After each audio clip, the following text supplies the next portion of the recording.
புரட்சி தலைவர் 1977 இந்த இயக்கத்தை கண்டார். அவர் உயிருள்ளவரை அவர்தான் தமிழ்நாட்டின் நிரந்தர முதலமைச்சர். புரட்சி தலைவர் அம்மா பல்வேறு சாதனைகளை படைத்தார். 50 ஆண்டு காலத்திற்கு பிறகு இறைவனால் கொடுக்கப்பட்டிருக்கிற வரமாக கிடைத்திருப்பவர் நம்முடைய தமிழக வெற்றி கழகத்துறை தலைவர் தளபதி தான்.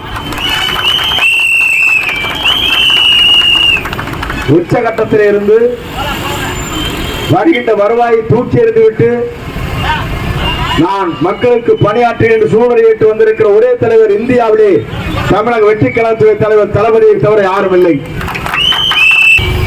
வீட்டு வரி உயர்ந்திருக்கிறது, நிலவரி உயர்ந்திருக்கிறது, பத்திரப்பதிவு செய்ய முடியவில்லை, சேல் டாக்ஸ் உயர்ந்திருக்கிறது, மின்கட்டணம் உயர்ந்திருக்கிறது, குடிநீர் வரி உயர்ந்திருக்கிறது, சாக்கடைகளை கூட சுத்தம் செய்ய முடியவில்லை. இவர்களால் கழிவுநீரை சுத்தம் செய்ய முடியவில்லை. இவர் இன்றைக்கு ஆட்சியில் இருக்கிறார்கள், அவலநிலை. குடும்ப ஆட்சி நடைபெற்றுக் கொண்டிருக்கிறது. அதற்கு ஒரு முற்றுப்புள்ளி வைக்க வேண்டும்.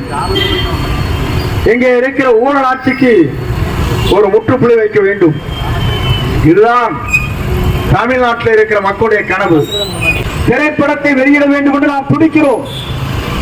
சென்சார் மூலமாக திரைப்படத்தை வெளியிட முடியவில்லை. நேரத்தினே பார்த்தீங்கன்னா லீக்கேஜ் ஆகி போச்சு, படமே பூரா காட்டிட்டாங்க. இது என்ன நியாயம்? ஒரு ஜனநாயகத்தில் இப்படிப்பட்ட கொடுமை எங்காவது நடைபெற்று இருக்கிறதா? 1000 கோடி வருவாய் வருவதை இன்றைக்கு ஒன்றுமே இல்லாமல் செய்திருக்கிறார்களே. அந்த முருகன் எங்கே? இந்த முருகன் எங்கே? நாட்டில் நிலம் செய்வதை போல் நடித்துக் கொண்டிருக்கிற முருகன் எங்கே?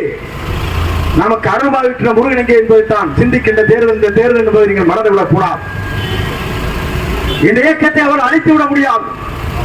நான் சொல்லுகிறேன், புரட்சி தலைவருக்கு பிறகு, புரட்சி தலைவர் அம்மாவுக்கு பிறகு இந்த நாட்டை ஆளுவதற்கு 50 ஆண்டு காலத்திற்கு பிறகு தமிழக வெற்றி கழகத்துறை தலைவர் தளபதியை தவிர இவரால் முடியாது.